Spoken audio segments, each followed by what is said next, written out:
William Shakespeare's Renaissance tragedy Othello is often described as a far less complex play than Hamlet or King Lear, for example. It is true that Othello is more straightforward in terms of its exposition and the range of issues it explores, but it would be misguided from an interpretive perspective to oversimplify its mechanics and therefore to miss much of the subtlety in its characterization. Take, for example, the fact that Iago engineers, through his evil artistry, no fewer than 5 triangles of male rivalry within the play. A further example of the play's relative complexity can be found in its female protagonist, Desdemona. So, in this episode, I want to revisit the text in order to address some of the instances of oversimplification relating to Desdemona and to expose more clearly the ambiguities Shakespeare has built into the construction of this unfortunate character. My focus will be mainly on Act 1. I will deal with the later acts in a subsequent episode. Let's start by setting out a fairly conventional picture of Desdemona as the scholarship of recent centuries has tended to understand her, and as many a cheap study guide would have us assess her. Now, in defense of these rather obvious portrayals, it should also be said that Shakespeare provides plenty of ammunition for a shallow reading, if one ignores the range of complicating and extenuating factors which are also present and which we will consider shortly. You will notice in the play the way that Shakespeare uses names and epithets in his delineation of characters. The Duke becomes the first in the play to pronounce Othello's name in Act 1, Scene 3, line 49, after he has been referred to 9 times exclusively by the racial appellation the Moor. This mention of the eponymous protagonist's name is in the vocative epithet valiant Othello. Whereas Othello's name will be used sometimes without epithets, Desdemona's name is almost always preceded by an adjective which reflects well on her. The first such reference comes from the lips of Othello himself, who refers to, quote, the gentle Desdemona, unquote, in Act 1, Scene 2, line 25. This occurs before we have even seen or heard Desdemona on stage. In Shakespeare's dramaturgy, this is a very common technique, which is nowhere better illustrated than in the way he prepares us for the arrival of Othello himself, a man previously described in graphically bestial terms by Iago. The practice of creating an opposite impression of a character before that character's first entrance achieves what is called, using the French, a coup de théâtre. I will demonstrate shortly how this also applies to Desdemona's first appearance in the play. But for now, let's return to the ways in which her name is used by various other characters.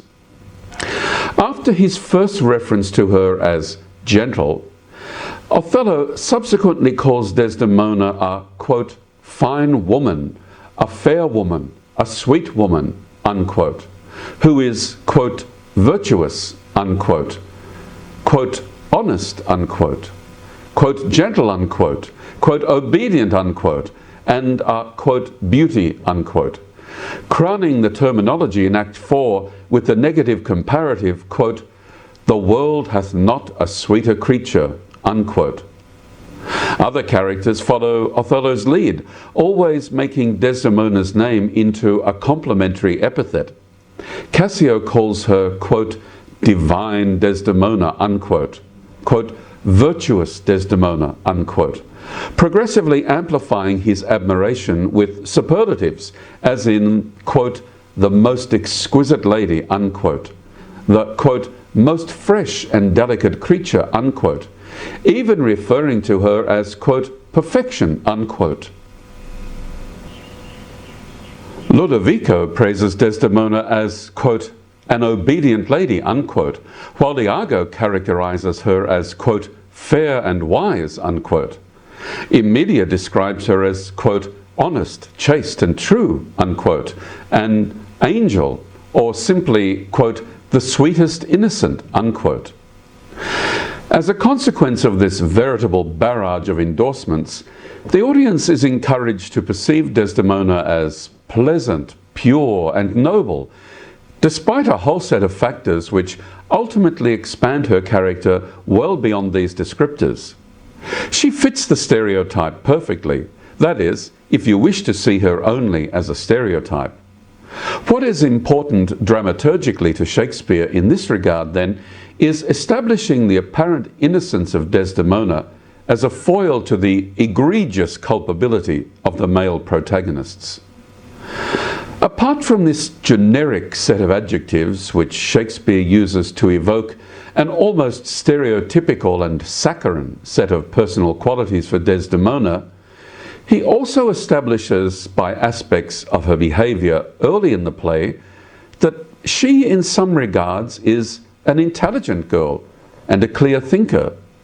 Yet, by looking more closely at some of the contradictions which lurk below the surface of the play, it's possible to see Desdemona in significantly less flattering terms than a superficial reading might supply. Let's now focus on key aspects of the text which allow us to move in this interpretive direction. The very first reference to Desdemona occurs at line 56, when Iago exclaims, quote, "Call up her father," unquote. The use of the pronoun as a means of first suggesting a character is another of Shakespeare's characteristic techniques. The pronoun him, as uttered by Roderigo at line 6, is also the first time there is any reference to Othello. When Iago and Roderigo arrive at Brabantio's house, they indulge in a custom of the period, common throughout early modern Europe, known as karivari. In his article, Karivari and the Comedy of Abjection in Othello, Michael Bristol gives the following definition of this term. Karivari was a practice of noisy festive abuse in which a community enacted its specific objection to inappropriate marriages and more generally exercised a widespread surveillance of sexuality. Scholars have pointed out that this practice was usually performed by the young men of the community and expressed a principle of male solidarity as well as a sense of entitlement when it came to overseeing standards of sexual behaviour. Iago and Roderigo can lay claim, therefore, both to these conventional justifications for appearing below Brabantio's window, as well as their specific agendas in relation to Othello and Desdemona, respectively. Iago proceeds to provide three graphic bestial images of the elopers as the fracas in the street intensifies. In the first reference, which begins at line 87, he exclaims, "Even now, very now, an old black ram is topping your white ewe." The repetition of the adverb now, amplified by very in the third of the three usages, creates intense urgency around the situation being conveyed to Brabantio. The use of the colours black and white functions to create both racial antitheses and moral polarities. Desdemona, as a white ewe, is clearly portrayed as an innocent victim of the topping action performed by the ewe. She is therefore not dominantly engaged in the sexual act, although implicated as the passive partner. The second evocative bestial metaphor at line 110, involving the reference to Brabantio's daughter being covered with a Barbary horse, that is, an Arabian horse, is again racial, and once more places Othello in an imagined active role and Desdemona in a passive one. By the time Iago utters his third such metaphor, however, the dynamic has changed somewhat. "I am one who comes to tell you your daughter and the Moor are now making the beast with two backs." Already, Iago has established himself as a classic voyeur who derives pleasure from imagining and narrating what he pretends to see rather than experiencing it in his own right. The issue of Othello's race is once again reinforced through the appellation the Moor. Iago's exploitation of racist tropes is used to further express the social disapproval of interracial sexual contact and potentially marriage, or what is often referred to technically as miscegenation.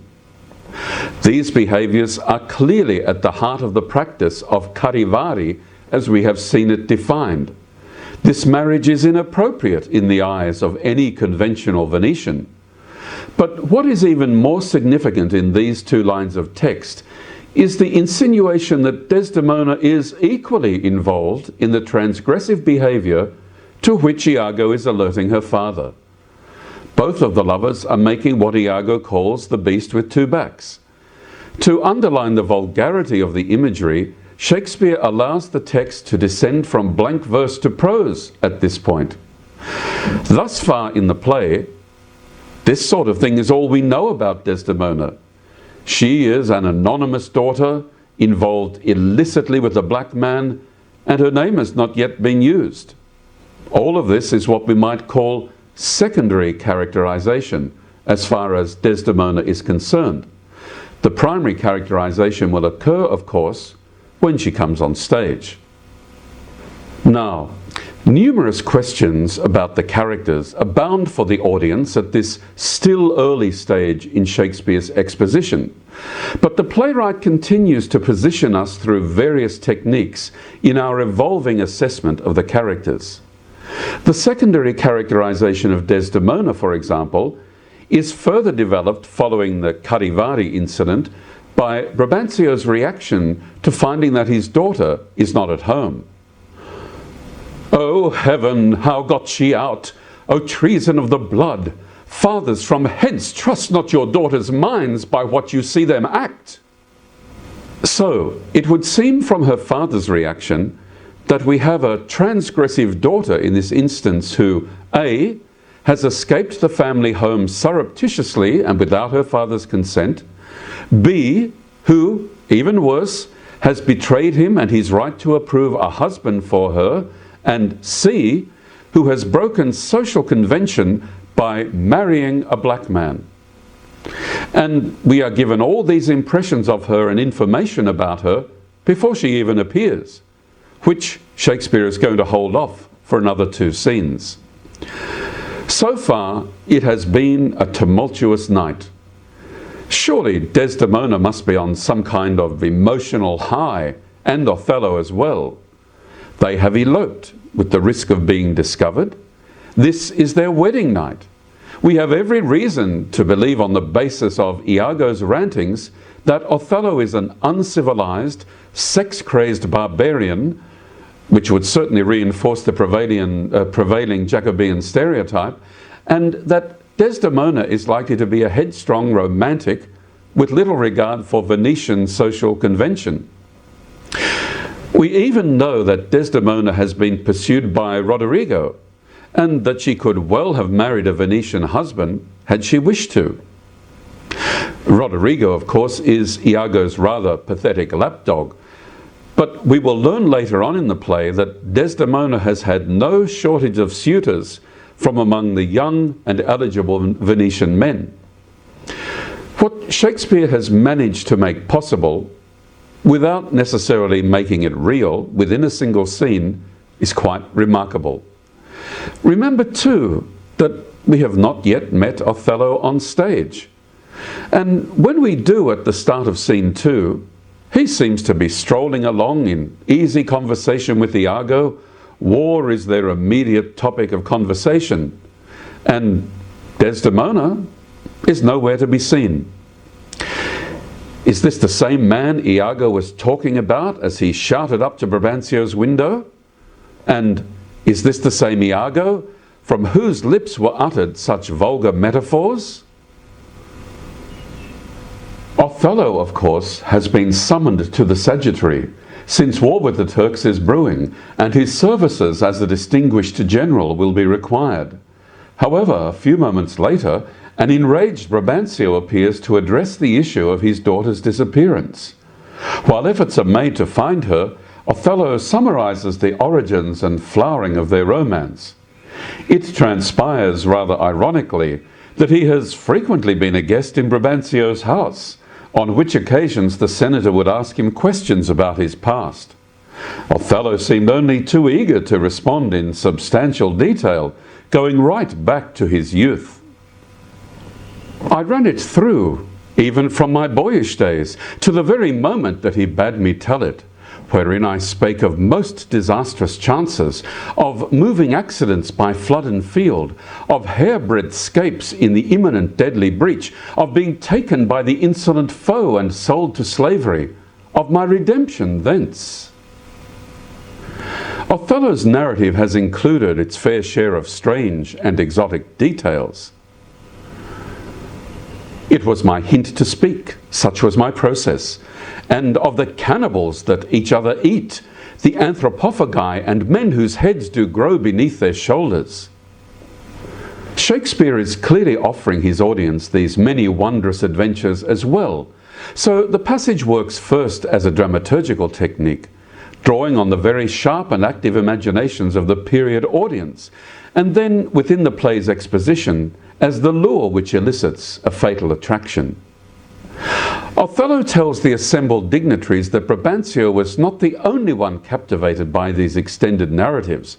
Desdemona seems to have become quite addicted to Othello's autobiographical discourse, not merely listening to it, but interacting with it and responding emotionally as well, and even intimating in the final line that such an heroic figure would make a perfect husband.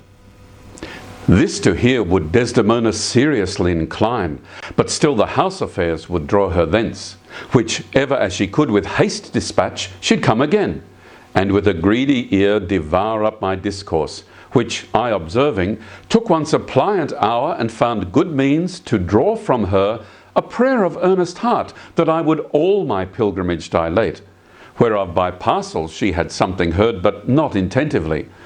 I did consent, and often did beguile her of her tears, when I did speak of some distressful stroke that my youth suffered.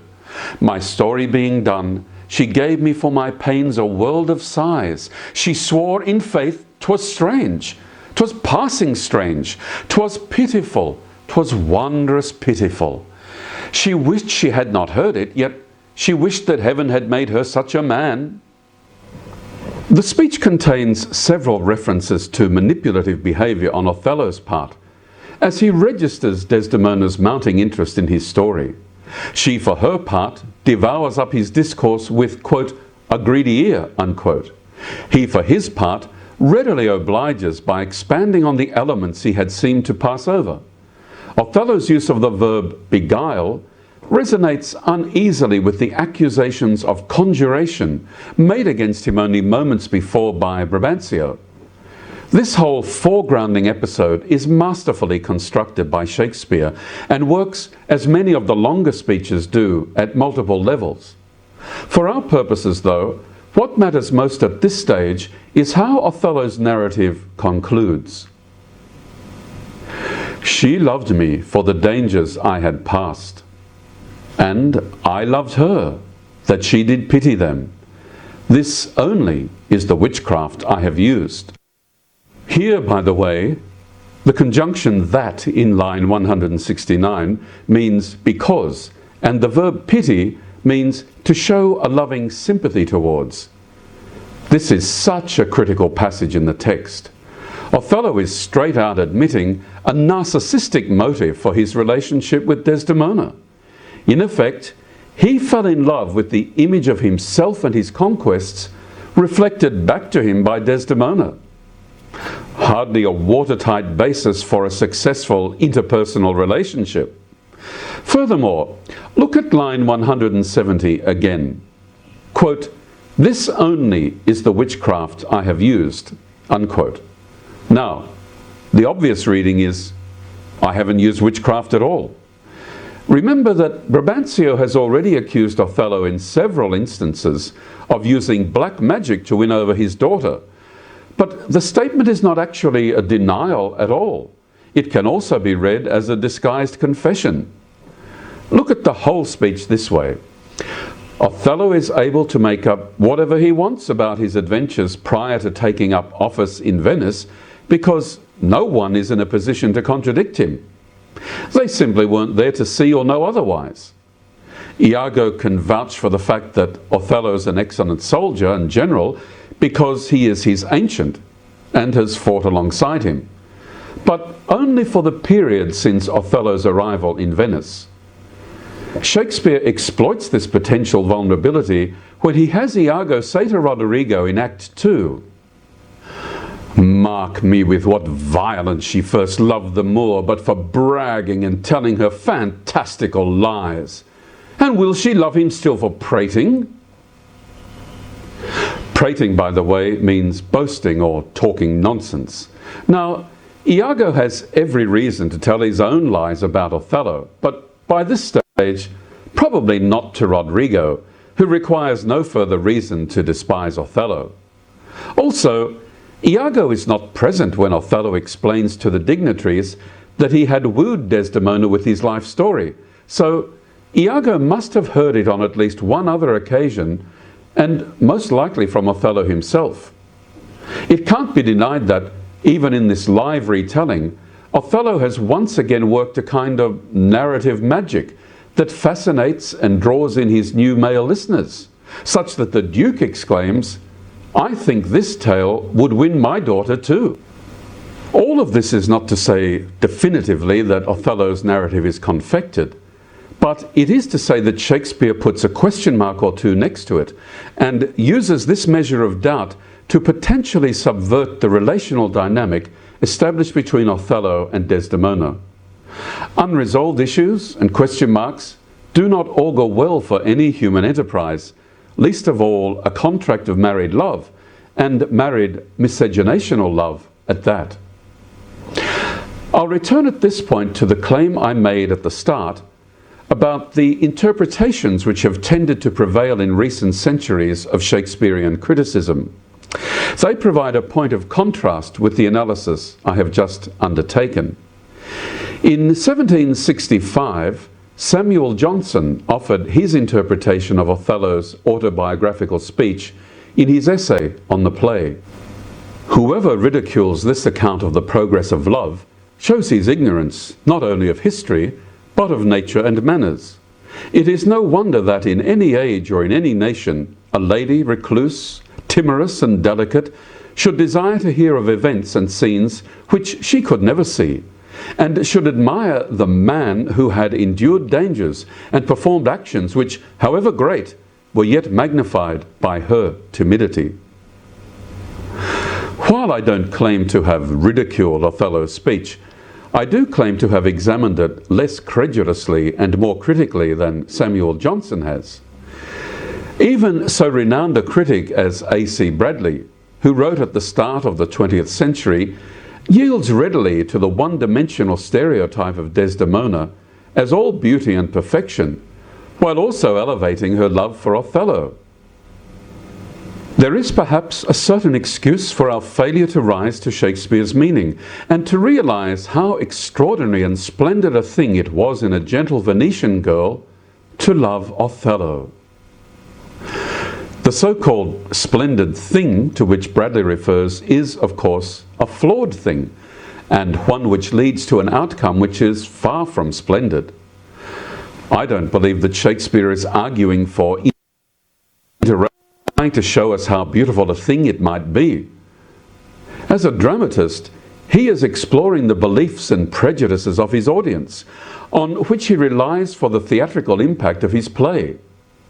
Shakespeare knew very well the prejudices of his English audience and channeled them compellingly through Iago, Roderigo, and Brabantio in particular. He uses the mere possibility of a respectable white European girl becoming romantically entangled with a black man to capture their attention. Then, by employing Iago to provide his audience with suggestive images of the two lovers engaging in sexual intercourse, he shocks them with what appears at that point to be a social sin for which there can be no redemption. The Elizabethans and the Jacobeans lived in a mono-ethnic world. Coloured people were at best a sideshow novelty, at worst primitives, sorcerers, rapists and murderers.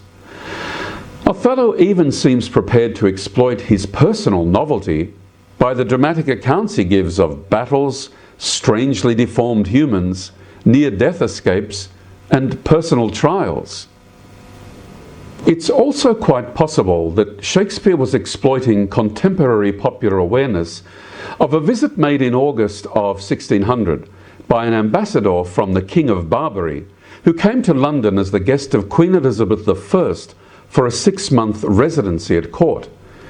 It's believed that he and his retinue may have participated in some public parades, in which case the English, who had most likely never seen a Muslim or even a Moorish person before, would have encountered one for the first time. Historical accounts from the period suggest that this ambassador enjoyed a huge level of celebrity and public interest. He was even honoured with a portrait, which effectively captures his exotic appeal. Shakespeare is likely to have seen him, or even met him, when the playwright's theatrical company performed at court during the ambassador's stay. The ambassador's presence in London appears to have provided the public with the model of an aristocratic barbarian, but historical documents show that by 1601, a large number of blackamoors had, quote, crept into the realm, unquote, and the Queen was forced to appoint a merchant to transport them out of the kingdom. So Shakespeare would seem to have shared much of this contemporary public and political consciousness regarding black or coloured people. He clearly knew that pairing an apparently innocent white Venetian girl with an older blackamoor could sensationally exploit the various prejudices of the age.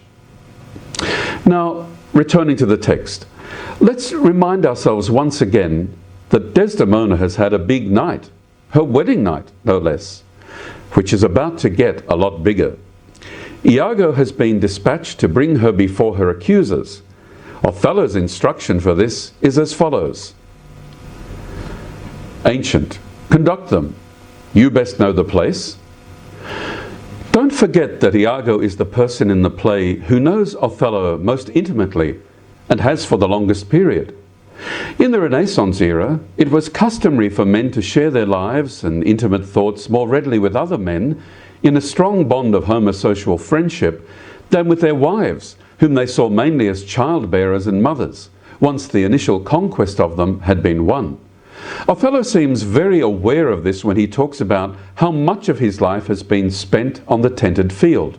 In other words, mainly in a hypermasculine environment. The same could easily be said for nearly all of the male protagonists in the play. So to hear Othello say to Iago, "You best know the place," not only endorses this view, but also reveals that Iago was aware of and involved in the elopement plot at Othello's behest.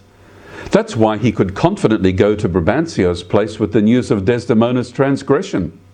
Notice too that Othello refers to Iago as ancient, which, prior to the appointment of Cassio as his lieutenant, would have translated as a term of endearment. Now, however, it is a bitter reminder to Iago of his having been betrayed, displaced, overlooked, and devalued. Iago promptly returns with Desdemona. Her father asks her to whom she most owes obedience, and this is her reply. "My noble father, I do perceive here a divided duty. To you I am bound for life and education, my life and education both to learn me how to respect you. You are the lord of duty. I am hitherto your daughter, but here's my husband. And so much duty as my mother showed to you, preferring you before her father, so much I challenge that I may profess due to the Moor, my lord." This speech and the personality out of which it emerges achieves another coup de théâtre for Shakespeare. Let's look at this technique in a little more detail. The expression is, of course, borrowed from French, but now widely used in English. A basic definition might run like this. Coup de théâtre, a surprising or sudden turn of events, especially in a play. A theatrical trick or gesture, something staged for dramatic effect. Now, remember how Shakespeare primes his audience to expect the appearance of a kind of caricature Othello, and then presents a reserved, calm, and noble general. Well, think about what we might have been expecting from a young girl in Desdemona's position, given the dramatic events of the evening and the graphic accounts supplied by Iago, true or otherwise, but quite shocking in their intent. And now here she is, having been called at night before all of these imposing men to justify a furtive and serious breach of social convention. Add to this the gender stereotype of the period that saw men as rational beings and women as emotional, even hysterical creatures. So what does Shakespeare do?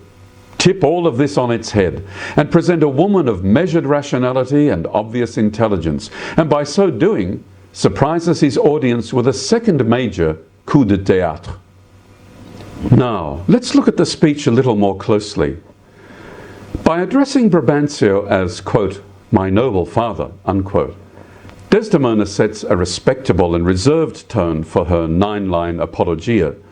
Note that earlier in the scene, Othello addresses the assembled dignitaries as, quote, "my very noble and approved good masters," unquote. In a subtle way, the playwright is paralleling the temperaments of Othello and Desdemona through their lexicon. Notice the neatness and control in Desdemona's syntax. More telling, however, is the expression, quote, "divided duty," unquote, which occurs at line 181, only the second line that Desdemona utters. Her literal meaning soon becomes clear, but Shakespeare cleverly associates the concept of dividedness with her character, and later even with Othello himself, and lets her utter the very word. This division will become key to understanding Desdemona's plight as the play develops. The rest of the speech conveys a proposition of logic based on analogy, worthy of any student of philosophy. However, Desdemona's approach here raises some interesting questions. Why was she not previously prepared to put such a clear case to Brabantio in the first place? If she is so intelligent, so self-confident, and so totally in love with Othello, surely all of these factors would empower such a young woman to take her father on and to argue that he consent to the marriage. The obvious answer must be that she knew that, even with her powers of persuasion, she would be unsuccessful, given the apparent inappropriateness of the relationship. Her response? To deceive and betray her father? And this is the pure and virtuous girl we are supposed to believe in? And another question arises. Why is her defense so generic and ignorant of the racial issue at the core of the matter? What some might term the elephant in the room. She does mention the more my lord in the last line of the speech, but this is far from any recognition that his ethnicity might be problematic for her father, or indeed the other Venetians present at that moment. These dignitaries do have the pressing matter of war on their minds, so not upsetting or challenging Othello is probably in their best interests. In any case, by their responses, Brabantio and the Duke show that they are resigned to the marriage, and some dialogue ensues in which the war plot now takes centre stage. A few moments later, Othello gives a short speech beginning at line 230, which itself raises a number of questions about the place Desdemona will now occupy in his life. It seems that he is, has always been, and always will be, first and foremost, a military man. He makes it apparent how congenial and pleasant he finds the whole experience of war. The tyrant custom, most grave senators, hath made the flinty and steel couch of war my thrice-driven bed of down. I do enjoy as a natural and prompt alacrity I find in hardness, and do undertake these present wars against the Ottomites. Othello is naturally eager for war, and what might seem like discomfort and inconvenience to others, he finds very much to his liking. Does he realize that now that he has a wife, things might have to change a little?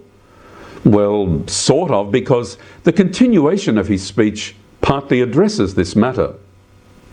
Most humbly, therefore, bending to your state, I crave fit disposition for my wife, due reference of place and exhibition, with such accommodation and besought as levels with her breeding. On the one hand, it might seem that Othello is being very thoughtful in making sure that Desdemona is suitably housed and cared for during his impending absence. On the other hand, it could also appear as a rather terse and convenient approach which underlines the real priorities for this military man. Will Desdemona always take second place to the adventure of war? Othello's coolness here also seems a little off-putting, given what is supposed to be a very intense relationship with Desdemona. At least that seems to be how she perceives it. A relationship which required a hasty elopement for its satisfaction. Understandably, Desdemona objects, especially to the suggestion that she be rehoused with her father, and in her customarily logical and assertive fashion presents her case for accompanying her husband to Cyprus. That I did love the Moor to live with him, my downright violence and storm of fortunes may trumpet to the world. My heart subdued even to the very quality of my lord. I saw Othello's visage in his mind, and to his honour and his valiant parts did I my soul and fortunes consecrate. So that, dear lords, if I be left behind, a moth of peace, and he go to the war, the rights for which I love him are bereft me, and I a heavy interim shall support by his dear absence. Let me go with him. Notice how the supportive arguments are presented ahead of the main contention. In the hands of a lesser playwright, Desdemona might simply have uttered the second half of line 260, let me go with him. Shakespeare, however, uses the opportunity to expand on the confident and articulate qualities of this young woman who, when all said and done, appears only briefly in Act 1. Her case, irrespective of its argumentation, is a pretty reasonable one under the circumstances. What Desdemona further reveals, however, is her complete infatuation with the Moor. Of the sanctity of their relationship, using religious language such as consecrate, and this would have, of course, been potentially offensive to the audience, and her very human claim of loneliness without her lover. Othello's response is striking for all its terseness. Let her have her voice, and also for the disclaimer which follows. And heaven defend your good souls that you think I will your serious and great business scant, for she is with me. In other words, don't think that I will be so distracted by having Desdemona with me and the pleasures of the flesh which this might entail, that my military performance would be impaired. It's so interesting at this point to see how Othello's military brain and its organizational capacities suddenly kick in, and Desdemona has to be neatly dealt with, even as a possible national security threat. This theme is expanded on by Othello for another 6 lines, to assure his superiors that no hanky-panky with Desdemona will slow down his military endeavours on behalf of the Venetian state. I concede, though, that some scholars regard several lines in this speech as corrupt, that is, as not having come from Shakespeare's pen. That aside, don't forget that Desdemona is right there with Othello and the assembled dignitaries while he tells everyone that the sexual appetites and romantic inclinations of the newly wedded couple will be necessarily curtailed. Desdemona has one more line in Act 1 which expresses her surprise at things moving so quickly and Othello having to depart that very night. The brief exchange unfolds as follows. First Senator: you must away tonight. Desdemona: tonight, my lord. Duke: this night. Othello: with all my heart. Critics have interpreted this short passage in a number of ways. Maynard Mack, in his 1993 book Everybody's Shakespeare, provides this highly romanticized explanation. Othello gazes longingly, even despairingly, at his new wife, then says with a sigh, with all my heart. In a footnote in the Arden edition of the play, E.A.J. Honigman speculates that Othello, quote, pretends covering up his disappointment, or to persuade Desdemona, unquote. I would like to offer a different interpretation. If the Duke's brief line were not separating Desdemona's question and Othello's response, we might understand that the Moor's, quote, "with all my heart," unquote, is an emotional response to his wife. I read it, however, as consistent with him making his military duties the most important thing in his life. He has already told us that war is where his heart is, and he intends to keep his marital adventures from interfering with this commitment. Therefore, the line, quote, "with all my heart," unquote, suggests to me that he is expressing, in response to the Duke's brief intervention, his enthusiasm for the battle to come. Ironically, he too seems unaware at this stage of what Desdemona earlier referred to as a, quote, "divided duty," unquote, and the way it applies to him. Now, just let me draw a few strands together at this point. My purpose in this episode has been to expand the traditional interpretations of the character of Desdemona and to raise some questions about her which add detail to our knowledge of her personality and motivations. I have done this mainly in relation to Act 1. I suggest that two things be kept in mind. One, that multiple credible interpretations of the same passage are possible. And two, that all credible interpretations depend on appropriate textual evidence. A whole lot of questions about the Desdemona we have discussed in this episode will emerge later in the play, and I will gradually address these in subsequent episodes.